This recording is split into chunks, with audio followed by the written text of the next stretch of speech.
pagi Pak Rudi, terima kasih sudah menyempatkan waktu untuk datang hari ini. Bagaimana kabar Bapak? Selamat pagi Bu, kabar saya ya begini-begini saja, masih sering lemas. Saya turut prihatin mendengarnya ya Pak. Saya dapat informasi dari dokter bahwa Bapak sedang dalam proses pengobatan TBC ya, dan disarankan untuk memperbaiki pola makan, betul? Iya Bu, kata dokter sih saya harus banyak makanan yang bersumber protein dan bergizi tinggi. Benar sekali Pak, protein sangat penting untuk mendukung pengobatan TBC Bapak. Nah, sebelum kita lanjut, boleh saya tahu apa yang ada di benak Bapak mengenai saran dokter untuk makan tinggi protein ini? Saya tahunya itu penting ya Bu ya, dan mau mengikuti anjuran dokter. Saya ingin cepat sembuh, tapi ya itu Bu, susah sekali rasanya saya mengikuti itu. Nafsu makan saya sering hilang, baru sering mual juga kalau habis minum obat. Mau makan daging atau ikan aja rasanya kayak enak gitu Bu jadinya. Jadinya ya makan seadanya aja, yang penting masuk gitu Bu. Kadang juga nasi sama gorengan aja saya makan. Ya, saya paham sekali Pak. Efek samping obat memang seringkali jadi tantangan. Terima kasih Bapak sudah jujur menyampaikan apa yang Bapak rasakan. Jadi Bapak tahu pentingnya dan ingin makan lebih baik. Tapi ada kendala fisik seperti mual dan selera makan yang hilang ya. Ini sangat bisa dimengerti Pak. Ini penting untuk kita diskusikan. Selain rasa mual dan kurang nafsu makan, adakah dukungan atau mungkin pandangan dari orang di rumah, misalnya istri Bapak, mengenai pola makan Bapak saat ini? Atau mungkin dari lingkungan sekitar? Kalau istri saya sering sekali mengingatkan ya Bu, sebenarnya dia coba masak ikan, masak sayur juga, tapi ya itu tadi saya makannya hanya sedikit Bu. Kasihan juga ya dia masak gitu Bu. Kadang juga saya merasa nggak enak juga sama istri saya. Kadang jadi merasa nggak enak sama istri. Jadi kayak kalau soal ketersediaan makanan ya Ibu tahu sendiri lah ya, saya kan tinggalnya di desa, jadi ketersediaannya itu nggak selengkap di kota seperti ini Bu. Karena itu istri saya ini seringkali menyediakan makanan khusus untuk saya, misalnya dia lebih sering ke ikan atau telur. Tapi ya Bu, sama aja, saya itu makannya sedikit aja udah pengen muntah gitu loh Bu.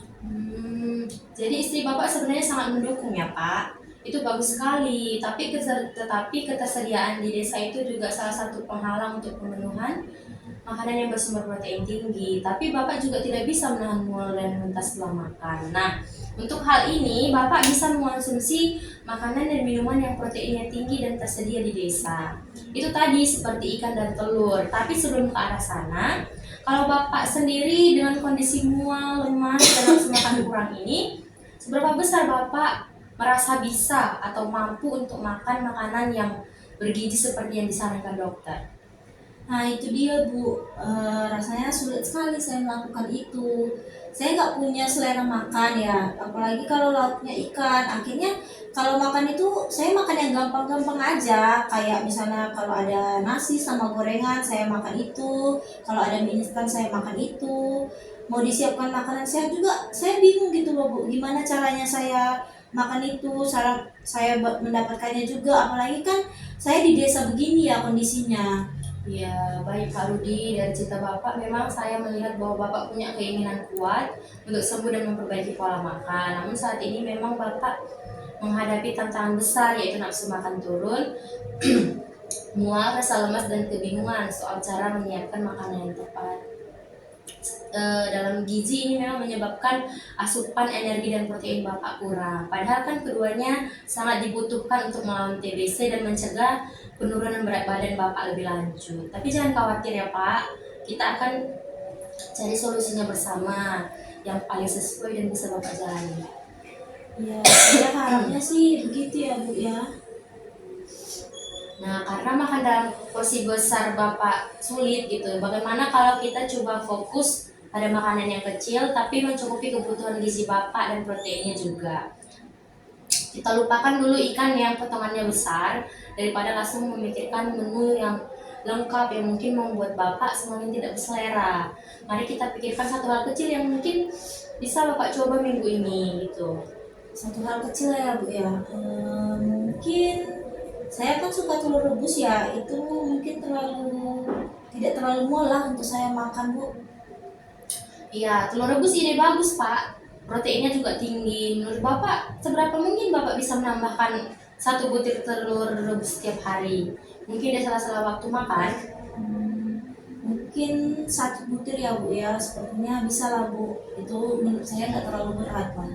Baik, bagaimana kalau kita mulai dengan itu? Satu butir telur rebus setiap hari. Bapak bisa siapkan pagi hari. Apakah Bapak merasa ini langkah yang bisa membantu?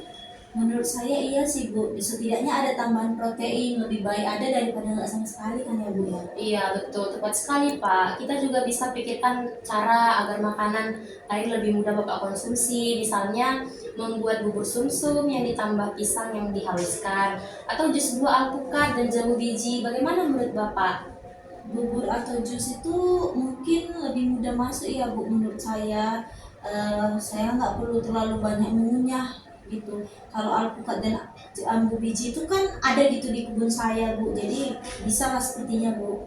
Baik, kita catat itu sebagai alternatif ya, Pak. Bagus sekali, Pak Rudi. Jadi untuk minggu ini target kita adalah mencoba makan satu butir telur rebus setiap hari dan jus alpukat atau jambu biji segelas per hari. Minggu depan saat kita bertemu lagi, kita diskusikan bagaimana efeknya, apakah ada kesulitan atau justru Bapak merasa lebih baik. Baik Bu. Ya, jika Bapak berhasil dan merasa nyaman dengan telur rebus dan jus buah, mungkin Bapak bersedia memikirkan satu tambahan kecil lagi minggu depannya, mungkin mulai mencoba makan nasi dan lauk. Boleh saya coba sih Bu, kalau memang itu buat saya jauh lebih baik.